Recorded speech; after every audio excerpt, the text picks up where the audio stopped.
The reading is from Matthew, chapter 23, starting at verse 25.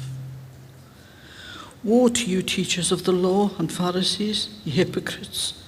You clean the outside of the cup and dish, but inside they are full of greed and self-indulgence. Blind Pharisees, first clean the inside of the cup and dish, and then the outside also will be clean. Woe to you, teachers of the law and Pharisees, ye hypocrites! You like whitewashed tombs, which look beautiful on the outside, but on the inside are full of dead men's bones and everything unclean.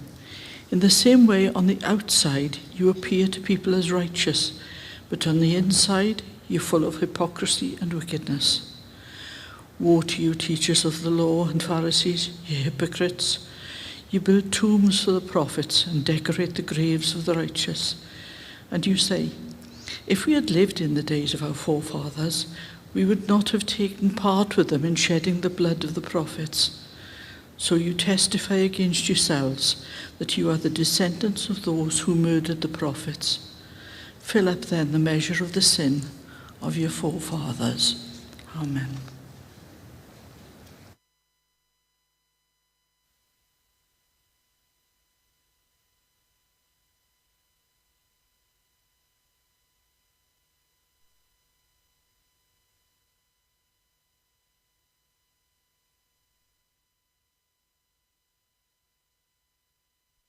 There's a story in the news last week that made me smile.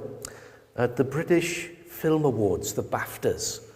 Did anyone watch the BAFTAs? Well, it was quite interesting. The top film was a film called Oppenheimer, about the scientists behind the construction of the first atomic bombs. And I've not seen the film. It's got excellent reviews. And they won the top award. And they were invited onto the platform to receive the award. And I think it was Michael J. Fox. Do you remember him? What films was he in? Back to the Future. And David Tennant, who'd been Doctor Who, they were doing the award. And the people from the film came up onto the stage to receive the award. The producer, Emma Thomas, the director, Christopher Nolan, the star, Cillian Murphy, and someone else who nobody knew. And the reason nobody knew was he shouldn't have been there.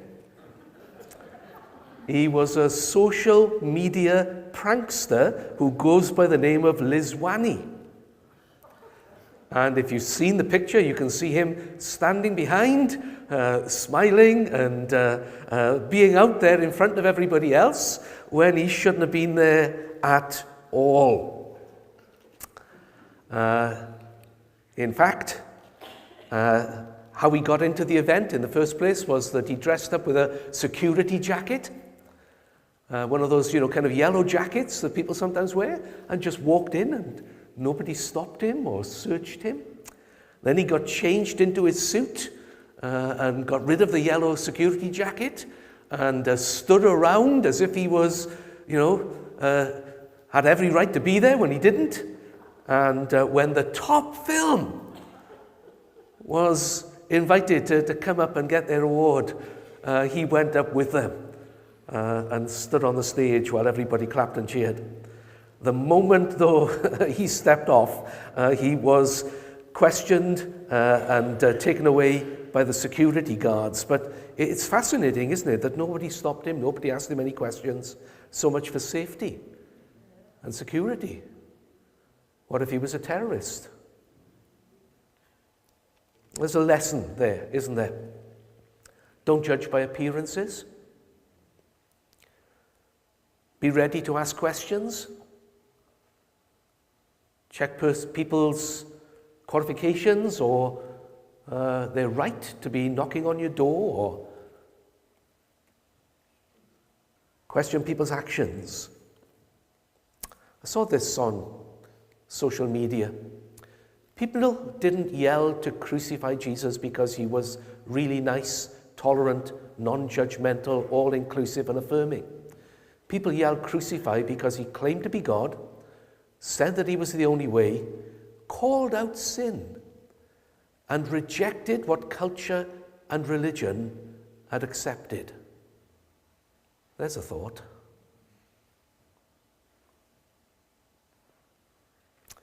We see Jesus calling out sin in Matthew 23, calling out the hypocrisy of the popular religious groups of his days, the Pharisees and the teachers of the law. And they were people who looked apart, very spiritual, very holy on the outside, but not actually close to God in their hearts. And we've already looked at some of the teaching that Jesus brought against them. Woe to you, Pharisees and the teachers of the law. 8 times he said that, and he picked on things that showed that they were outwardly godly but inwardly ungodly. And the message of it is not everything that looks pure and holy is actually spiritually true and good. We need to learn discernment. We need to be more thoughtful, or we'll be taken in by the fakes and the false.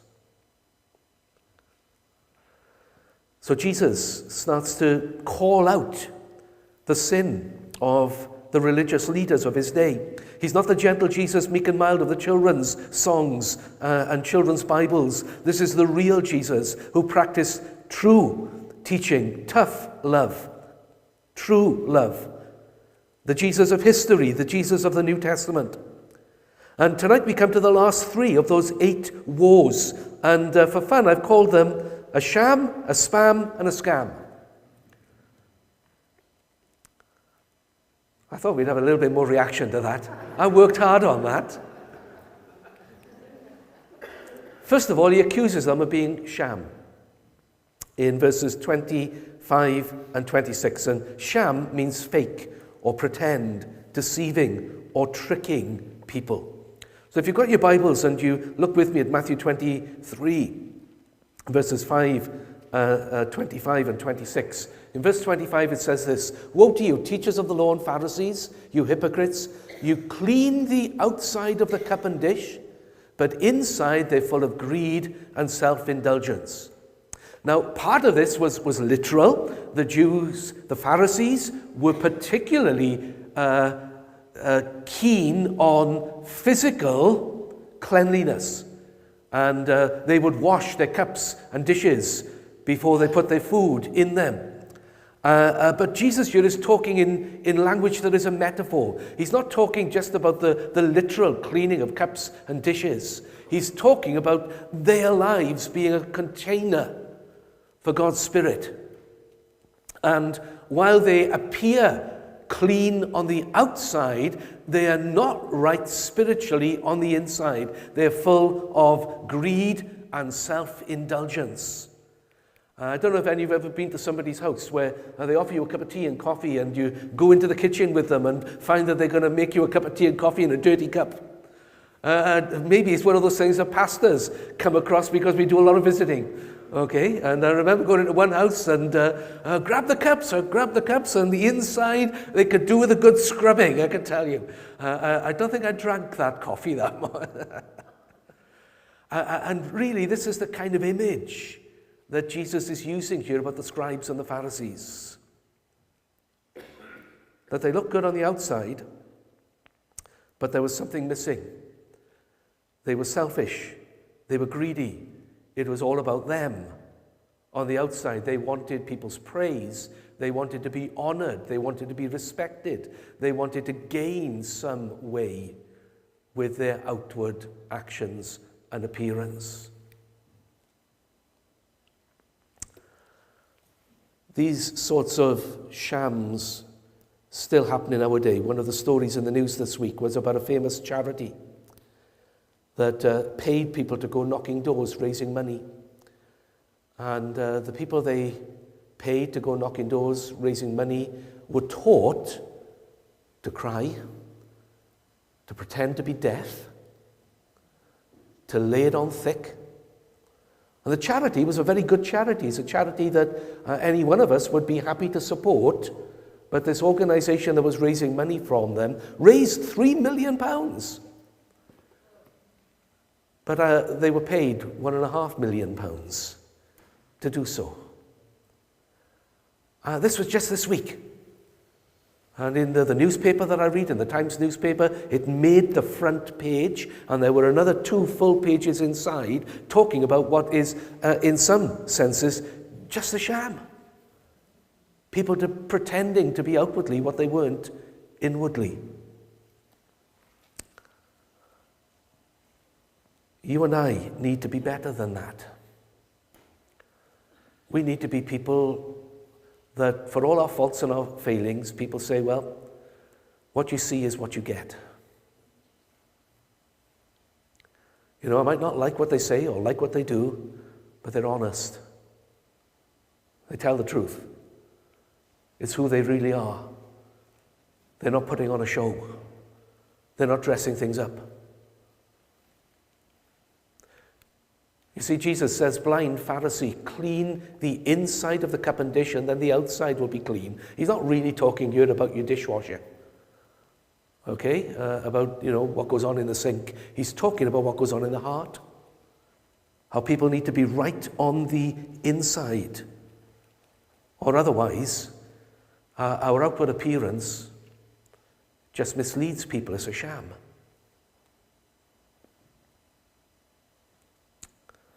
Sometimes we dress up in church, and we can be very middle class in our clothing. We can say all the right words. We can even have qualifications and degrees and call ourselves reverend. But God doesn't look on the outside. He's more keen on the inside. And when Samuel was called to go to Jesse's family in Bethlehem to anoint a king to replace King Saul, Jesse paraded his 7 older sons before Samuel. And the first one was a man called Eliab. And God said to Samuel about Eliab, do not consider his appearance or his height. I've rejected him. The Lord does not look at the things man looks at. Man looks at the outward appearance, but the Lord looks at the heart. If you've got good looks and you're thin and tall and speak well, people are impressed by those things. God is not. Which is a relief to me. And hopefully to some of you as well. And Samuel went through, didn't he? The 7 older sons, and little David the 8th. David wasn't the 7th son, okay? Have you heard that sometimes from people? David wasn't the 7th son, he was the 8th. Little David was out looking after the sheep, and they had to call him in. And even though he was young, and even though he wasn't as tall, and he wasn't fully yet matured and developed into the person that God was going to make him to be, God saw inside his heart the potential that he could nurture and develop. And when God looks inside us, how does he see our hearts? Are we genuine? Do we love him? Are we open to being corrected? Are we willing to mature and grow? So Jesus is criticizing here faith that is sham. Secondly, he's talking about faith that I call spam. Do you have spam on your computers? It comes at us all the time, doesn't it? And sometimes if you click on the spam, it's not a good idea because there are viruses and things in the spam? Yes? Okay. Hidden worms that hack into your computer, damage it and deceive and take away from it. Don't open spam. Well, there's a little bit of that attitude in Matthew 23:27, where Jesus says, woe to you, teachers of the law and Pharisees, you hypocrites, you're like whitewashed tombs, which look beautiful on the outside, but on the inside, hidden, unseen, they're full of dead men's bones and everything unclean. Now again, Jesus is taking illustrations from the culture of his day and making a deeper spiritual point. Every year in Israel, they would whitewash the tombs of the dead. They would paint it with whitewash. And the reason was that Jewish law said you mustn't touch anybody or anything that had died. The reason was common sense. Because if they died of a plague and you touched their body, you could catch the plague. You get the idea? So to warn people where a dead body was buried, they would put a marker stone and they would whitewash it. And sometimes put the person's name on it or decorate it or other things. And that's where all of this, grave markers have come from, going back thousands of years. And these grave markers warn people there's somebody dead underneath. So don't plow there, don't plant there, don't dig down foundations for a building there, because you could be disturbing something that is dangerous, some sort of disease. Many people in those days would die of plagues and of diseases. And Jesus was using this need to whitewash the gravestones to warn people of infected areas, to talk about the false teachings of the Pharisees and the scribes. Did you know in Britain there's an island in Scotland called Gruinard Island, where back in the 1940s, the British government put 80 sheep and then bombed them with anthrax. Anybody ever heard of this? Some of you. Check it out. They bombed this little Scottish island with a sheep on it, and then they sent people to collect the sheep to see how badly they died as part of British chemical warfare, just in case it was needed. We talk about Saddam Hussein and others. Sometimes our nation has been no better. Well, for decades after that, there was a sign on the island, don't come on this island, because you could get infected. And there are stories, I don't know whether they're true or not, of people who did get infected and spread a little bit of disease around the north of Scotland, and others who say, no, that's rubbish, and there are others saying, no, it's true, but it's been hidden. I don't know all of that, but I know that this little island was bombed with anthrax. In 1990, though, the government spread formaldehyde all over the island to kill the anthrax. And from 1990 on, it has been reputedly clean. And you can buy land on that little island. You can live there if you want to. But guess what? No one wants to. Would you want to take the chance? It's going cheap. I wouldn't want to live there either, because you never know what you might catch by living there, whether it all has been fully cleansed away. And this is kind of the background here. And Jesus, do you remember with COVID, the Jews, if you touched a dead body, you had to isolate for 7 days. Because if you catch anything, it usually shows up within 7 days. We saw that with COVID, didn't we? We did all the tests and things like that, and we would maintain our social distance, we'd wear our masks, we'd have our hand sanitizer, we'd wash our hands and sing happy birthday twice, and if we were showing any symptoms, we wouldn't go near anybody else, particularly anyone we loved or cared for. But still that COVID spread. Can you imagine if it had been a much worse plague? So in Israel, they had these very practical guidelines. Anyone who touches a dead body, you isolate for 7 days. And then you show yourself to the priest. And he would say if you were safe to mix back into community. And the problem is that the white is a symbol of purity and of cleanliness. But they were painting the graves with the diseased bodies in. And the Bible is warning us here that not everything that looks good outwardly is actually good inwardly. I'm not coming to the door tonight because I've got a cold. I could quite easily, couldn't I, the power of a preacher, infect everybody in church just by shaking your hands after blowing my nose. Yes? You don't want that, do you? So you're really grateful I'm not coming to the door, aren't you? Okay, good. But the power of a preacher is not just in the shaking of the hands, but in the words of the mouth too.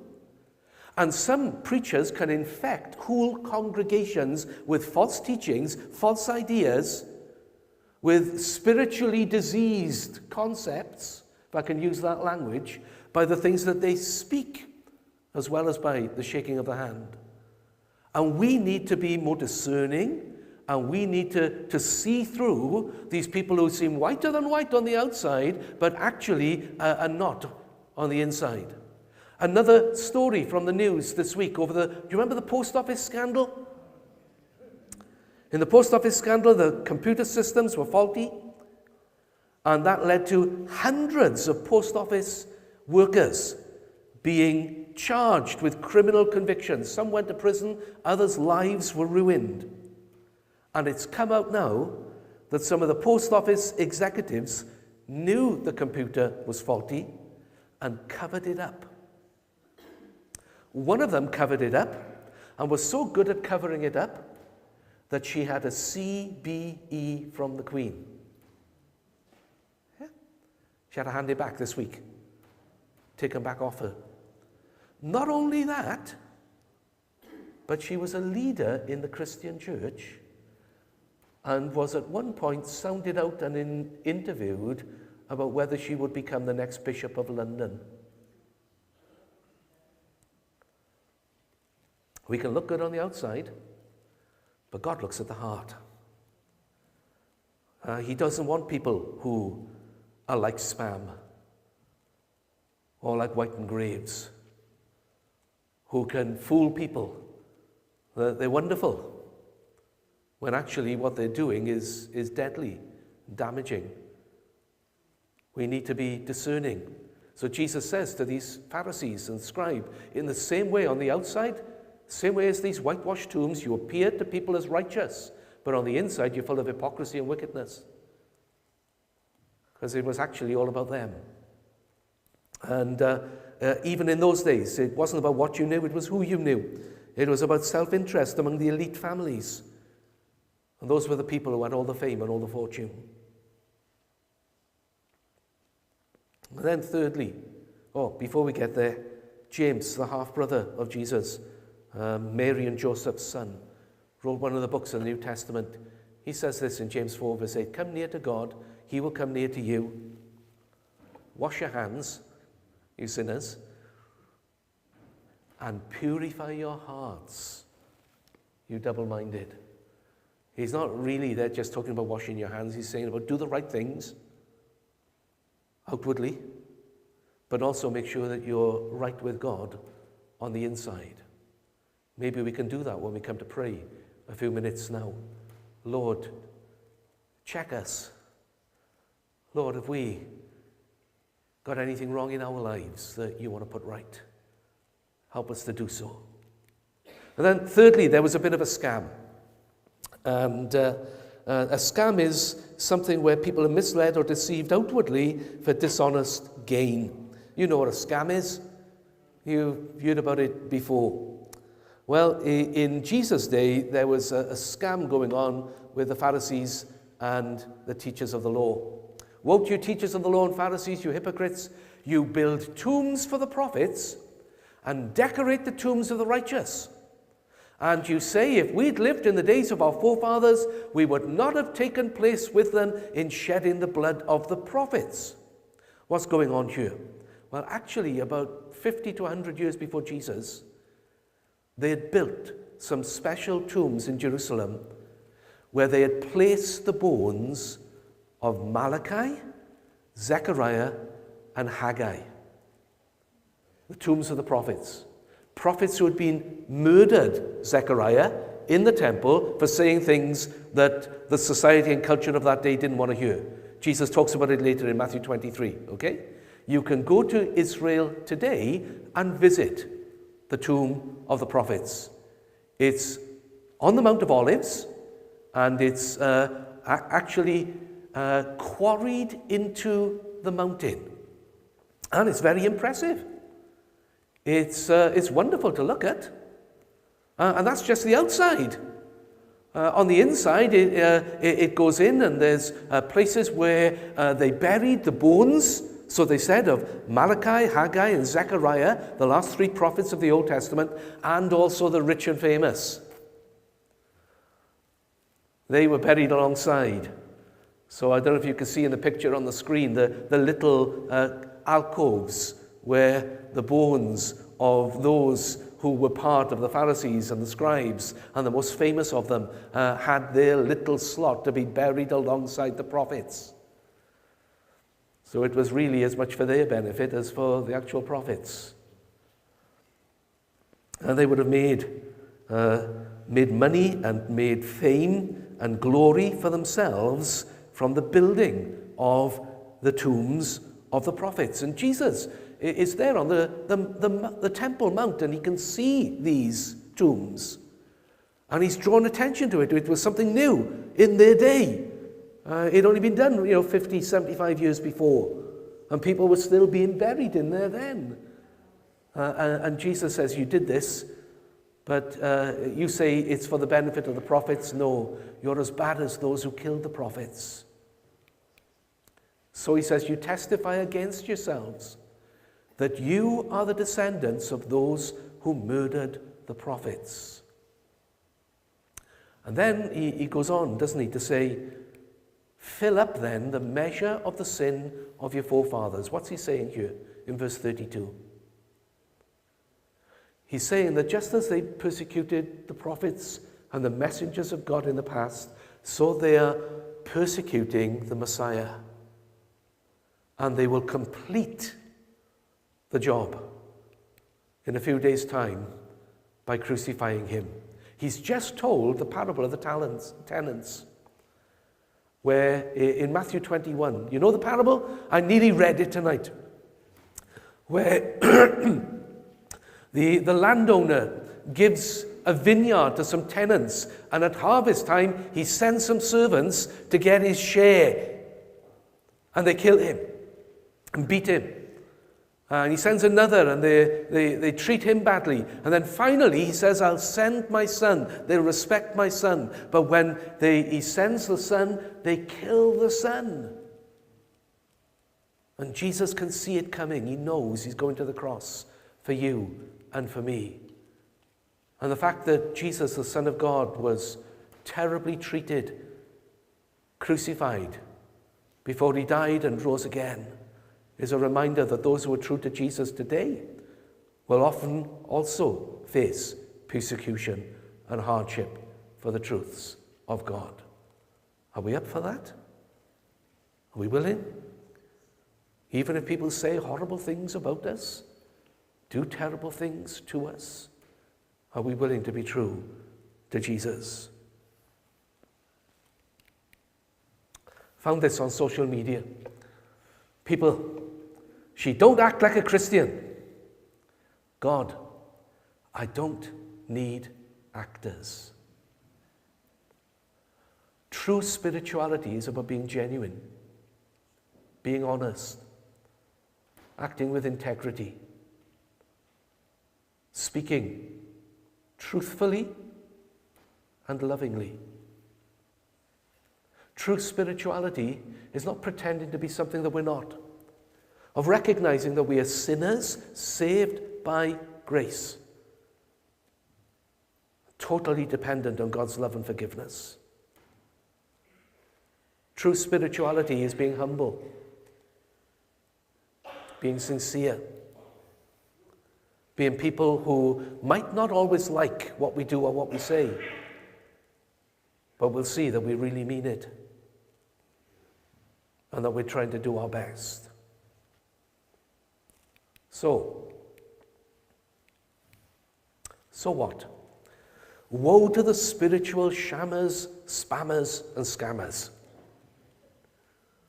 To those who appear to be one thing, but are in fact another. Lord, help us to be genuine. Help us to question more. Help us to be more discerning. If Jesus came today, what would Jesus say about some of the leaders of our churches and the things that they're saying and doing? Would he speak about them the way that he did about the Pharisees and the teachers of the law? I think so. But rather than looking at them, I need to ask myself the question, and maybe you need to ask yourself the question, if Jesus were here right now, what would he think about the things that I say and do? Because, I need to recognize that I'm answerable to him. You need to recognize you are answerable to him. And if there is anything wrong that we know in our conscience we're doing or saying, then we need to put that right. So I'm going to ask our worship team to come back and lead us in a song. And the song says,